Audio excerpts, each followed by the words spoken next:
Well, welcome to podcast number 1. Yeah, man. It's a cool spot you got. Thanks. First time here at the den. The den, Casa Den. Yeah, yeah. It's fun. It's cool. This was there was like a plastic womb that was taped across the thing this summer. Oh, and it wasn't even accessible up here. No. Did you have to finish all this? Yeah, all this was finished, and then to put in the unit over there. Oh, I see. And left all the built-ins, and I did some work on those so we could use them. But yeah, Very cool. Floor was in. Sanded it down and refinished it. There you go. But it's a fun spot. It's great. Nice and peaceful. Yep. And these chairs came from an old lady. Not an old lady. Nothing like old lady chairs. She's her name's Gloria, and she refinishes all this cool furniture. Oh, okay. So she made these cushions. Yep. It's great. Yeah. Yeah, it's comfortable. But I want to talk about you. Okay. And I know there's a lot of people who know you in this town, but they might not know the full story. They may not. They're probably. They may not. There's a lot of things I probably don't even know. There's probably. How long have we been friends for? I don't know. 2000 what? 2004. Yeah, so 21 Fall years. of 2004. Over 20 years, which is wild. That's cool. Yeah. So, yeah, we've been friends a long time. Yeah. But let's go back further than that. Let's go back to, and this doesn't have to just be about music. Like, go back to, sure. I'm kind of curious about, because you have a lot of drive. Mm-hmm. And Yeah. I'm curious where that came along, when that came along, Yeah. and what inspired that, and how you've been able to maintain that too. Yeah, I think as far as like the drive, I think I grew up in a family where, you know, my dad was like a hard worker, and he was like single. Like my mom stayed home with us, and my dad worked. He was as a music teacher, and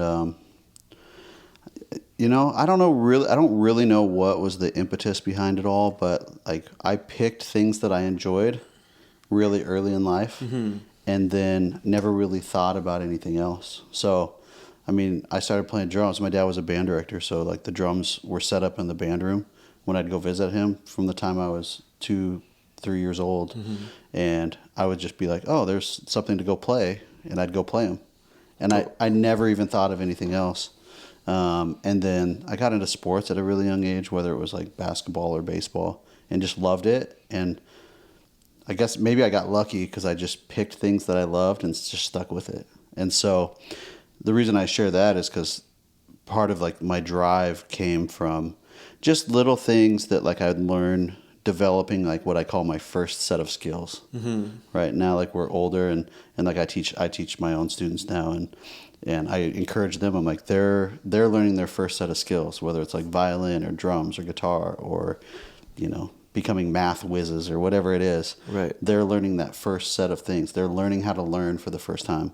And I think when I was young, I learned how to play the drums, and I learned how to, you know, throw a baseball, catch a baseball, hit a baseball, play basketball, just the athletic side of things.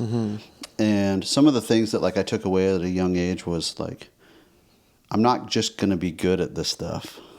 Like, if I wanted to learn things, I had to put time in to learn it. And from the time I was little, you'd see something, and we didn't have YouTube. We were like pre-YouTube generation. So it was like I had to watch somebody play and go, I want to do that, and then figure out how to learn it, and by asking them or by watching them. And so that's kind of like I just tried to put myself in environments where like I could learn and grow. And luckily I had a dad who was like really into that stuff and kind of mentored me through all those things and walked me through it. But there's some like funny things that lead me to like the drive thing. And you know my dad well, so you would probably laugh at this, but you know, he always used to say, he had a quote where he'd be like, hey Chris, whenever you're not practicing, somebody in the world is practicing. And when you meet them, they will win, you know? And so I live my whole life going like, oh shoot, like if I'm not doing something, like I'm getting behind. Right. You know, and now we live in like Instagram, YouTube world, and you see all of that. You see Billy and you see Michael and you name the country, just like shredding and blazing on the drums or blazing on the guitar or whatever instrument it is. Right. And you're like, holy smokes, like that's crazy. Back in the world, we just had to trust that that was happening. And so anyway, that was like one thing. And but then part of it was I just love to do stuff. I just pick stuff I love to do. So it never really felt like work. Right. Growing up in Montana. In Montana. Yep. Like, there's a lot more outdoor mentality where you're gonna, for sure. And like my dad was a hunter and outdoorsman, so yeah, like we'd go up in the woods, and like if you want to like learn what real work is, making your house, making your tent, like killing your food and like cooking it over a fire, like it's awesome. Like waking up and it being freezing cold. Yeah, you wake up and you're like, oh, it snowed. And you're in a tent like 5 miles in the backcountry where, you know, you're up on top of a mountain and airplanes look like they're close because you're up that high, you know. And that's cool. And you're hearing elk bugle in the middle of the night. You're, you know, maybe, you know, flirting with bears a little bit. You know, you just never know. It's, there's a certain element of that plays into all that. Right. Becoming a hard man. Yeah. Did you... you were born in Bozeman. I was born in Libby, Montana. In Libby. Up in the northwest corner. Yeah, my dad was the band director in Libby High School. They were the Libby Loggers. So the football team would run out, and guys with chainsaws would be like, "Rah, rah, rah." Like, it's pretty cool. That's fun. Yep. So and then when I was three, so that's why we have a mutual family in Whitefish, because it's so close. Yeah, I think my dad grew up in Whitefish. My mom grew up in Billings, and so like grandma, grandpa, aunts, uncles all lived in Whitefish. Libby, I don't know. Never really asked my dad what the story was. I think the Libby job was just a job that was open, and so he went for that. And then after, but your parents knew each other in high school. No, they met each other in college. Oh. In Billings, so they went to Rocky Mountain College in Billings. That's where my dad went, and they big met old there. Harry Russ. Yeah, man. He had long blonde hair. Yeah. You know. Yeah, good stuff. Yeah. Okay. So then you moved from Libby to Bozeman. Yep, when I was 3 years old. 3. Yep. So I grew up in Bozeman. I mean, that's have most you're remembering. Few memories of Libby. On Lancelot Lane. Yeah, we lived in we pulled a mobile home. So we lived in a trailer park in Libby, and when I was 3 years old, we hooked up the mobile home to a truck, and we pulled it down to Bozeman, and set up shop in the King Arthur trailer court on Lancelot Lane. Sweet. So we lived in a trailer house, mobile home, and you know, it's just part of the gig, I guess. And how long were you there for? I don't know. Probably 3 years. We probably lived in that mobile home, and then we built a nice house. Nice. Kind of out of town a little bit from Bozeman, which now is like in town. You know. Cool. Had a nice view of the Spanish Peak Mountains, and it was gorgeous. Grew up on an acre. Had lots of land. Oh, wow. Lots of land and. Room to be a boy. Gravel roads. I'd ride my bike, 10 miles. I'd say, hey, Mom. It's a stereotypical story that we all tell now in our generation of, I'd say, bye, Mom, in the summertime and be back for dinner. Right, and she never knew where I was or whatever. I'd be like riding my bike, or we'd be building forts in the forest or whatever. But you and Dylan? Yeah, me, Dylan, and my friend Matt and Mark McLeod. Nice. Yeah, it's good stuff. I loved it. So you spent all the way through high school. You graduated from Bozeman. Yep, I grew up in Bozeman, graduated from there, and yeah. So when I met you in 2004, you obviously had gone to college a couple years. So my dad. The story is, my dad had been recruited for several times to come out here to the Tri-Cities and take a band directing job out here. And so my senior year of high school, it just kind of worked out that I was a senior and my sister was an 8th grader. So that year, in the middle of my senior year, my dad, my parents talked to me about, hey, it looks like we have a job offer in Washington, and this would be a good year for us to take that job. So teacher pay in Washington's pretty good, and in Montana it's like not great. No. So it was like $20,000 to $30,000 back in those days, like difference for him to come teach in Washington. So it was substantial, and it was a big deal. And it was a good transition year. I was going to go to college, and my sister was going to go into a new high school anyway. So right. So anyway, after I graduated high school, they moved to Washington. I stayed in town to finish my baseball season. So I lived with a friend and finished up baseball, and then ended up I had a full ride to go to University of Montana to study music. And so I went to Missoula for a year, and then after that year, ended up touring that summer in a band after my freshman year, and then just was kind of feeling like, hey, I wanted to maybe not finish up school yet. I was kind of not feeling school at the time. Right. And so then that brought me to the Tri-Cities, and then I ended up, hey, I can play at CBC, get some general eds out of the way while I figure out what I want to do with my life. And then, so I was playing with Randy Hubbs at CBC, and who I had known since I was in high school. Through just playing at jazz festivals and stuff like that. And my dad knew him, and he was probably one of the people that helped recruit him to the Tri-Cities. Cool. So played in that band for 3 years. I think you were the second and third year I was there. Mm-hmm.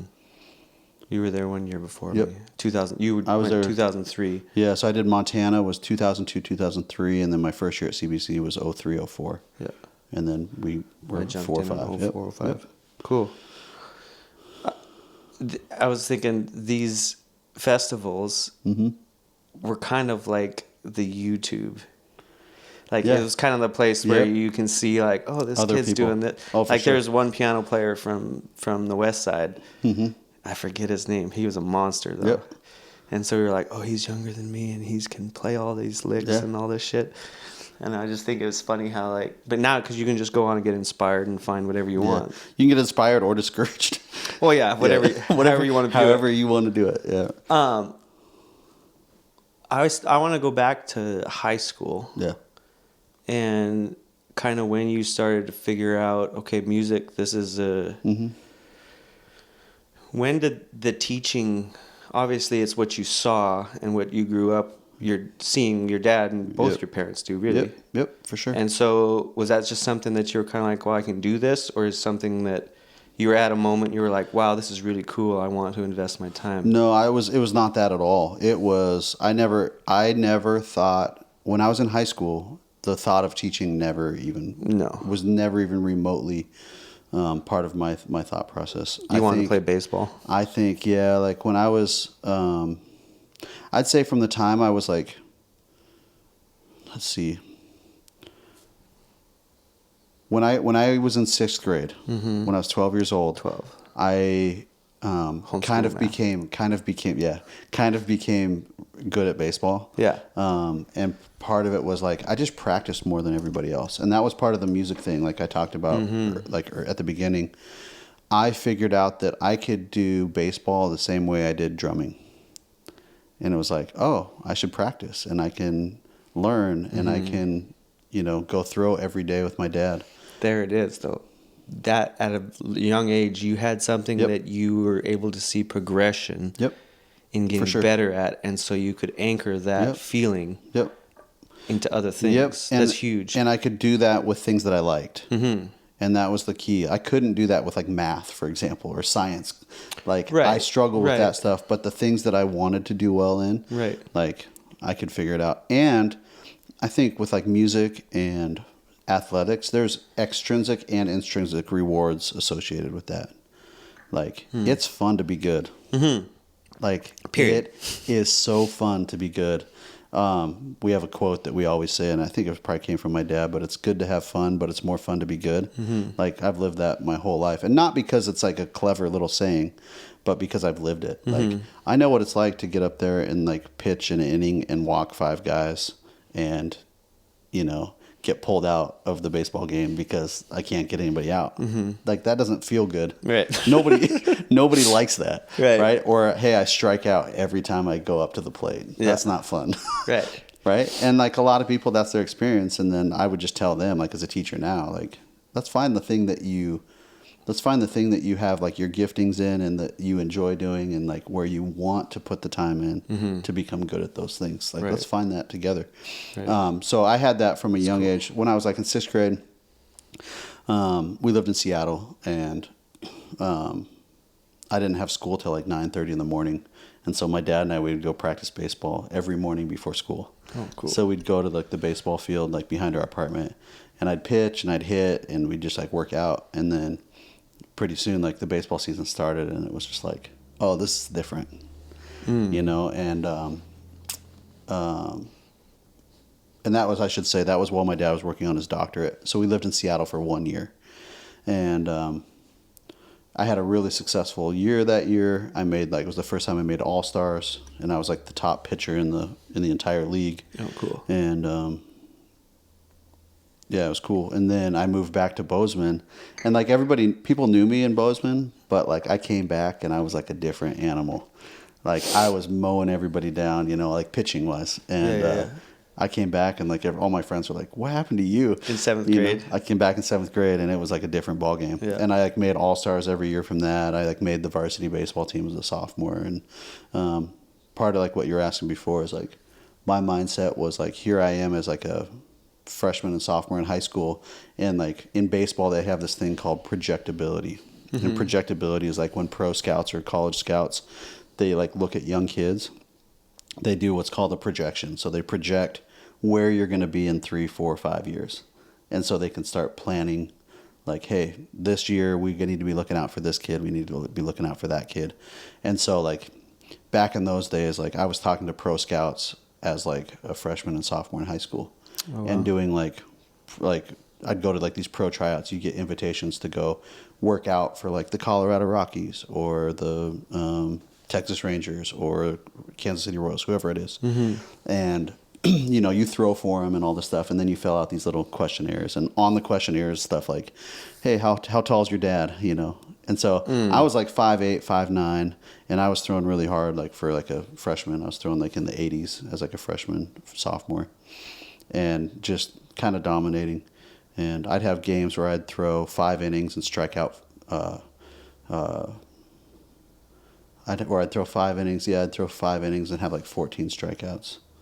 You know, so like one kid got out with it. It wasn't a strikeout. My poor teammates probably hated it because like they're just sitting out there. No ball ever comes to them. You know. So I remember I had one game where I had like 14 strikeouts in 5 innings. I had another one where I had 16 strikeouts in 6 innings.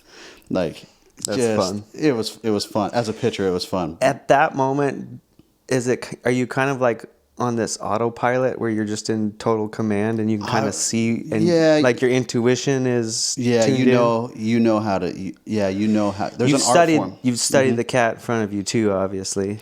Like you study like you watch baseball games and you go, okay, you know, here's how you get a guy out, you know. And you're mixing your pitches up, and there's a strategy. It's a chess game. And you don't treat a batter the same way that you in the first inning as you do the third inning. I learned this a little bit from playing video games. Yeah, right. You mow me down. It's like if somebody's ahead on the pitch, like the last thing you're going to do is throw a fastball. Like you just keep slowing it down. Because you'll self-time them. Yeah, you have to. You're tricking their timing. So if they're behind you, if they can't catch up to your fastball, like you don't throw them a changeup because it just doesn't make sense. They have to prove that they can hit your fastball before you throw them anything slow. I see. So I threw hard enough at that time that like very few people could catch up with my fastball. So I would just throw these like 2-seam fastballs all game. And like sometimes frustrate the heck out of them. Yeah, frustrate the heck out of them. And then you have like, you know, like some of the kids, they're like, they can't hit a curveball. So you just throw three changeups in a row, and like, you know that you could just throw them in the dirt and the kid's not going to hit it. You know? So how many pitches did you have regularly? I had 3 pitches. I had my fastball. I basically would only throw like a 2-seam fastball. There's a 4-seam and a 2-seam. A 4-seam is like pretty straight and it's usually harder, but I would get so much run on my 2-seam fastball, meaning like I could get it to move. Like it would always go to a right-handed batter. It'd go from like far away. It'd go in on in on a right-handed batter. At the end. So if I threw it right down the middle of the plate, by the end of it, it's like on their hands. So it looks really good, and then they go to swing at it, and it's like choking. It's jamming them, you know. So, or you could start it off the plate. Like Greg Maddux was a pitcher that I loved, and Mariano Rivera, and I'd study those guys, and then like, okay, I could start this 3 inches off the plate, and by the time it gets to the plate, it's going to go over the plate. So it looks like it's going to be a ball outside, and you just throw it, and it just cuts back in and backdoors them. Like, it's so much fun, dude.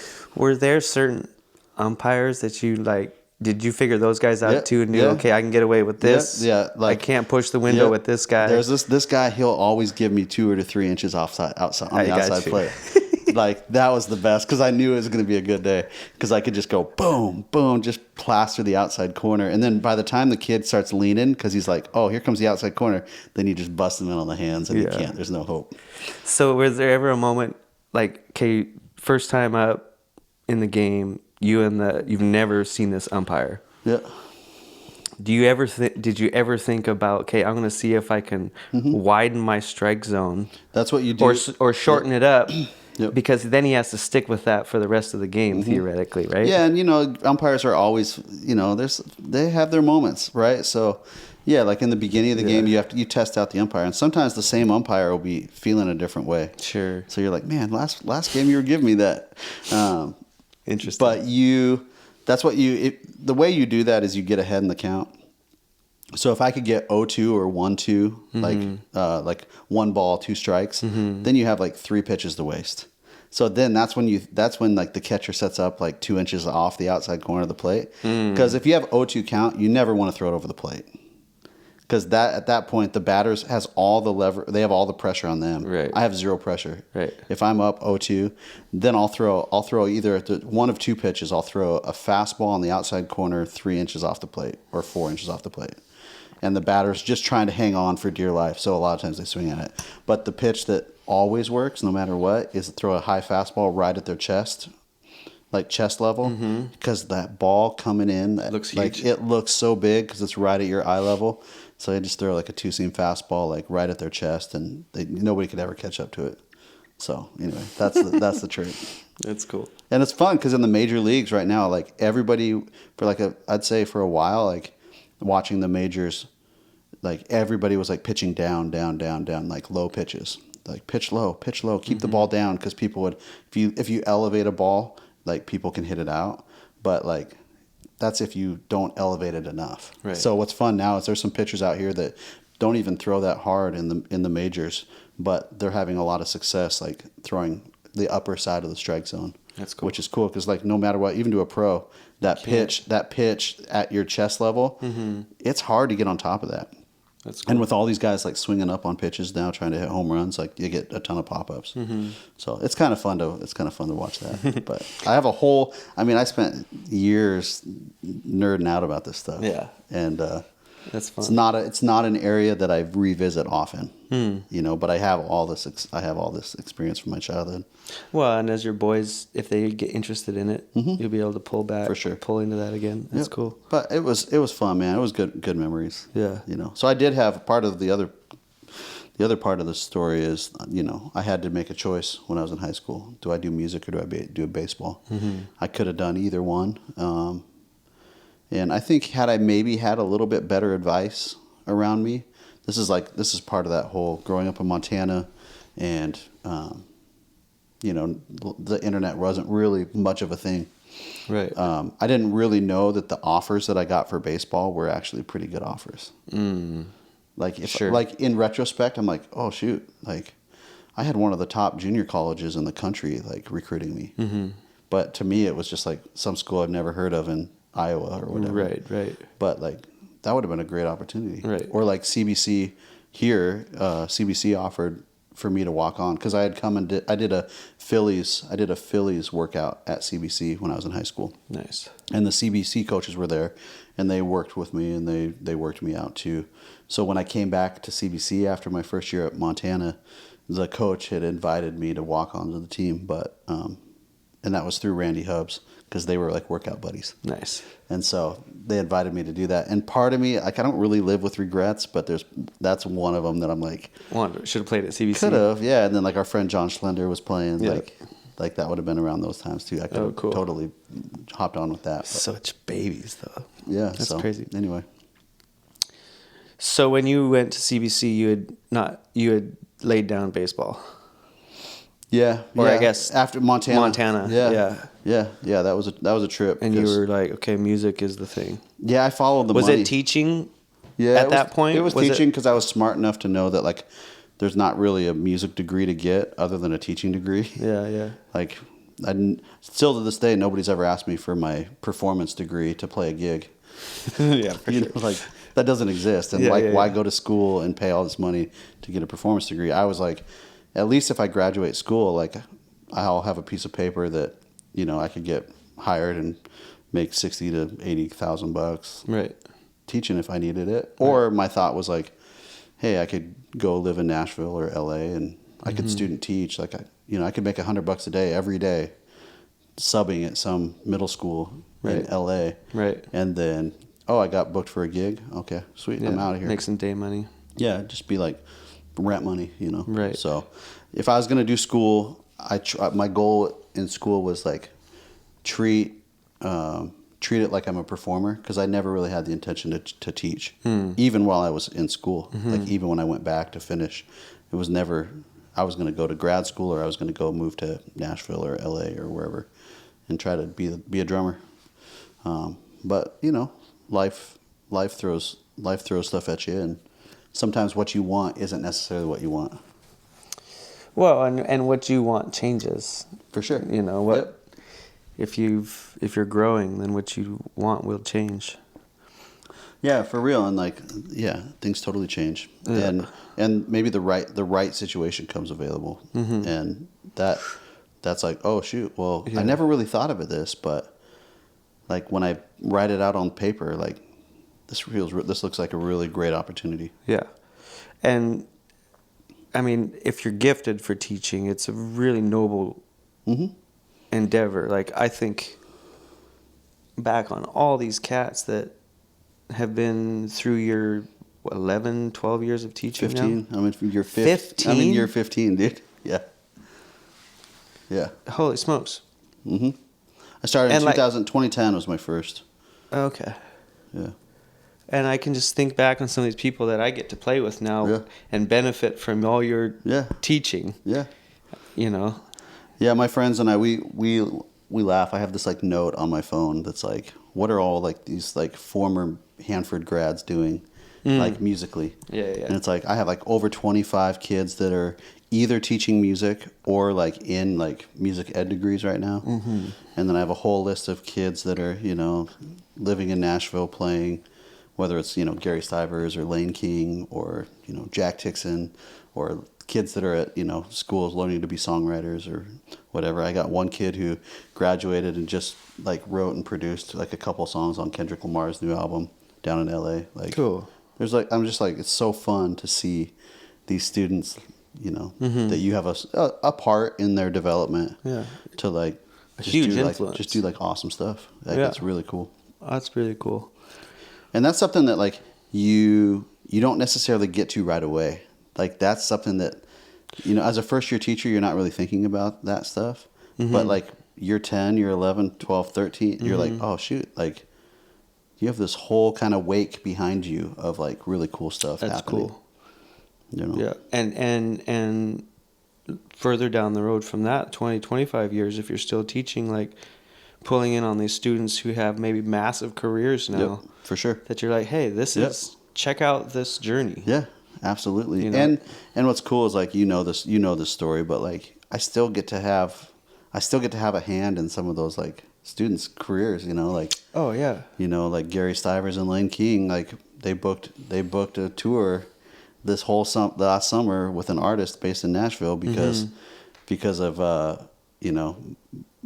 friend Dorico, was like, man, I got called to do this gig and I don't want to do it, whatever. I was like, hey man, call Gary. Yeah. Call Gary. And he's like, oh yeah, dude, that'd be cool. And then all of a sudden, like it works out and he does the audition, gets the gig, and then he got one of my other former students, Lane, on that gig by the end of the summer. And so, that's awesome. And now Lane King is playing with an artist all year this year. It's like a country artist. Yeah. So he's on the road now. She's cool. Oh, Jessie. This is that artist was a gal named Jamie Wyatt. That's right. And then the one that Lane just booked, I think, is Nico Moon or something like that. Yeah. Badass. That's a big tour. Yeah. So he's booked up all year. Oh, cool. I think he'll be in the Northwest in May, he was telling me. That's badass. If I can make it out to catch a show, it'd be cool. Yeah. But yeah, it's a blast. What time do you have to go? I don't know. I got a... It's 4:36. Oh, we're good. Like we probably 10 more got minutes? 10, 15 more minutes, yeah. Okay. And I can just hop in on the Zoom. I just have a Zoom call. So okay. I can just, Yeah. do that. I was wanted to hear about what musical projects you've been a part of. And kind of there's got to be some, I know you've been doing a lot of film stuff, which is super interesting. Mm-hmm. I mean, yeah, like that's a whole journey in of itself. There's a whole road towards, discovering that side of music too, that didn't necessarily, the technology didn't even exist, like when we were growing up, to do that stuff. Like the music composition stuff. You just needed a lot of gear. You needed a lot of gear, or you needed to like book a studio. I think, I guess some of the stuff, I can just kind of highlight some of the stuff. I mean, yeah, like what? I spent. Madison Blue, or what was the band that you went on tour with that summer? Yeah, that summer, that was a band called Proof of Purchase. It was like a.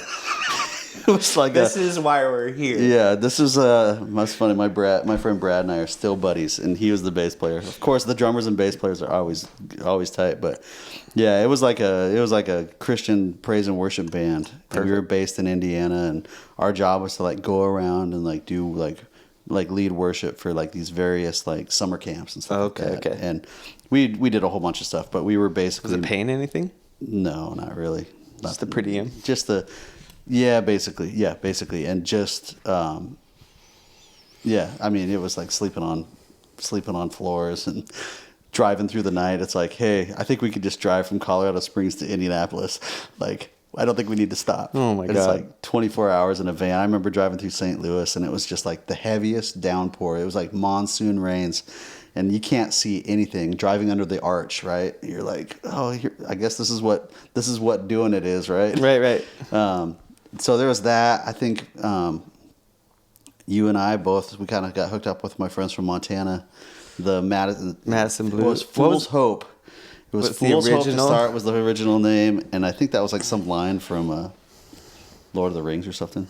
And then, but what was cool about that one was that our friend Andy, her dad was a pilot, so they would like fly me to Bozeman for rehearsals. Oh, badass! So I felt like I was the coolest person. Yeah.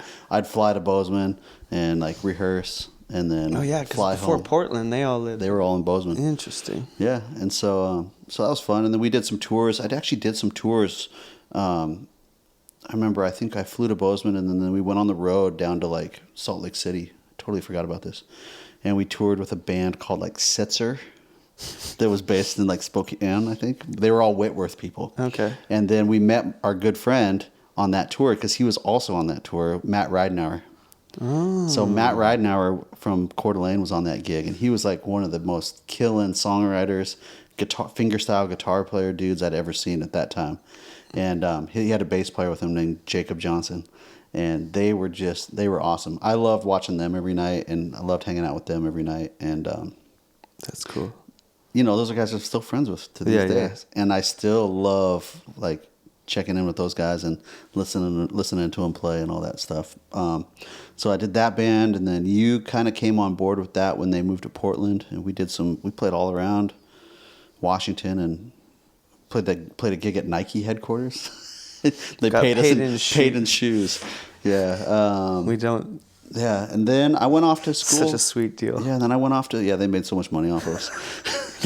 We got hustled for sure. We got hustled for sure. And then I went off to school in Spokane, and while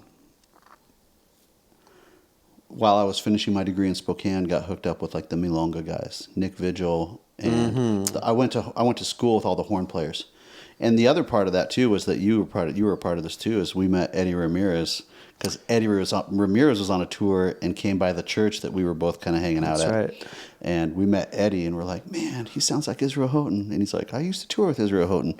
And then we just kind of became friends with Eddie. And then I hooked up with Eddie again when I moved to Spokane. Cool. And then Milonga was this like Latin salsa fusion band that I like loved going out to listen to. And I went to school with the horn players. And then I think that was about a year that I was like checking them out. Mm-hmm. And then I remember my friend Brian Mueller came up to me and was like, yo man, Milonga needs a drummer for this gig, in whatever, April or whatever. Is there any way you can do it? And like I moved heaven and earth to like play that gig because I was such a fan of the band. And so I like made sure I was there. And then like we're like doing sound check and like with George De La Rosa and congas and everybody. And they're like, do you know this beat? Do you know that beat? Do you know a cumbia? Do you know a reggaeton? Do you know a bomba? I was like, just sing it for me and okay, I got it. Okay, what's that? Okay, I got it. Okay, this, yep, we got it. And then we played the gig and like I didn't know any of the songs. Eddie's there like being like, stop here.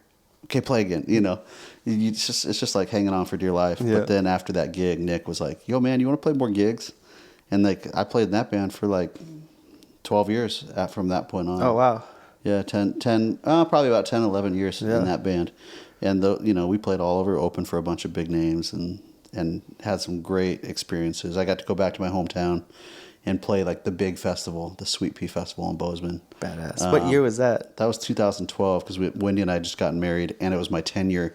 That weekend was my 10-year high school reunion. Whoa! So it was kind of like they added the concert to like the agenda for the thing, and they did like a big. My friend Rachel did like a big newspaper article about it, and so it was fun. It was that was like a closure moment of like getting to go back home and play this big festival. There's like 4,000, 5,000 people. Mm-hmm. And we just put on a good show and got everybody dancing. And that was a blast. There's some footage of that, isn't there? There is, like on YouTube. Yeah.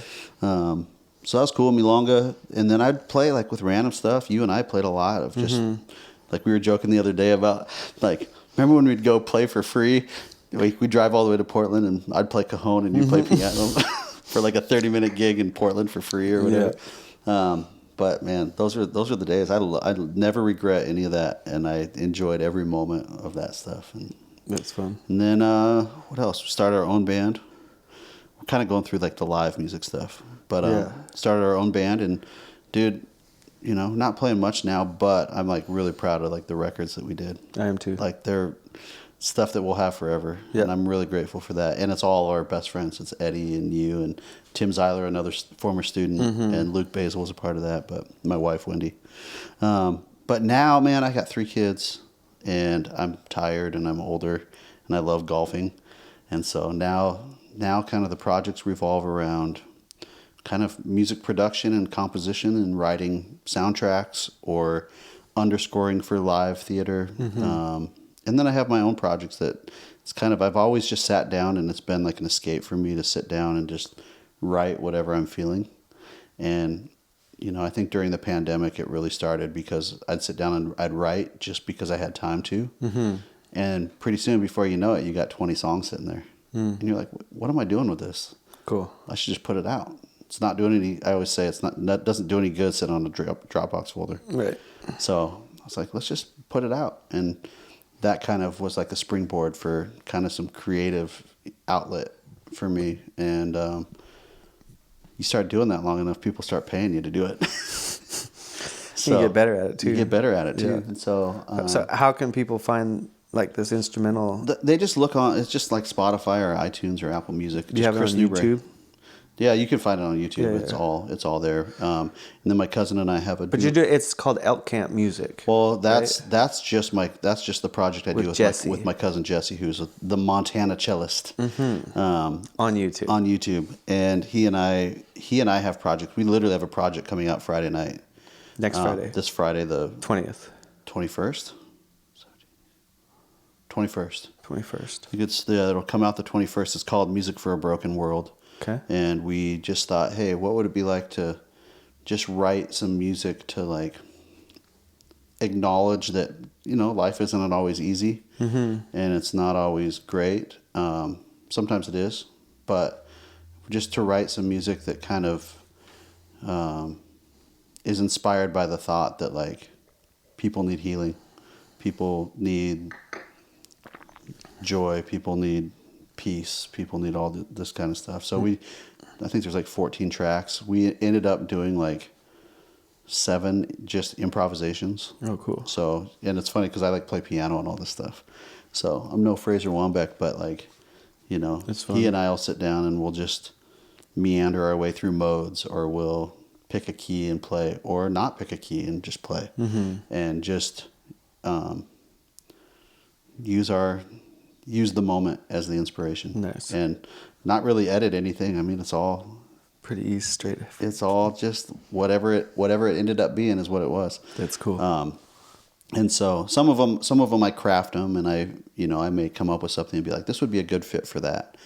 And we based all the tunes off like famous quotes of people that had like overcome challenges. So like all the song titles, with most of the song titles, I think all with the exception of all but one, are all like quotes that like famous people had quoted. And that's cool. There's some story, if you like research those, there's some story about where those quotes come from. That's awesome. So anyway, that's kind of that. And then I have some drumming stuff I do, and like right now I'm working on an album that's more of kind of like the jazz.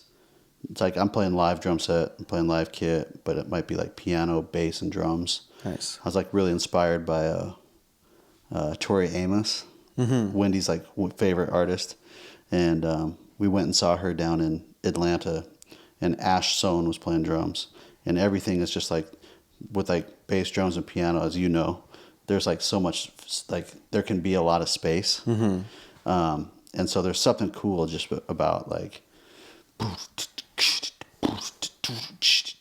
and then adding just layers, and then like a bass player that can come in. Like I'm kind of experimenting with those sounds right now. Cool. So it's kind of fun. And sometimes I'll like be inspired by like a piano riff, and I'll just lay that down and like make it all and then put drums on it. And sometimes I'll just play drums and then write something to that, or that's awesome. Whatever. So I just try to keep myself moving forward, and whatever comes of it, comes of it. Doing something new. Yep.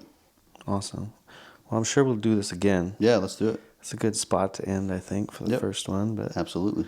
Thanks for doing this, Chris. Yeah, and my pleasure. We'll make this a reoccurring thing so we can jump in and hear all these other stories that no one's heard. Oh man, there's tons. We could go 1,000 different directions. I like it. I've had a pretty interesting life in a lot of ways.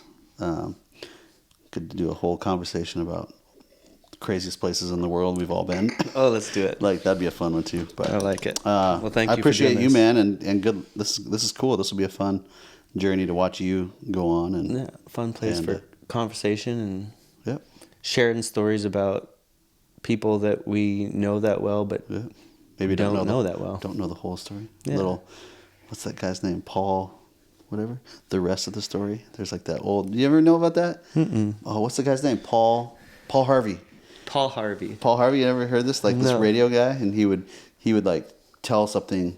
Like he'd set up a story. He'd be like, so there's this guy named Frazer, and blah blah blah blah blah, and then like it'd be like pause, and then he'd be like, and now for the rest of the story, and then you'd like finish the story. That's fun. So that's cool. Anyway, well, all right, appreciate you. I'm gonna pee my pants here. Yep. Oh, cool. You press record on that? You got it all? I'm pretty sure. The camera is going?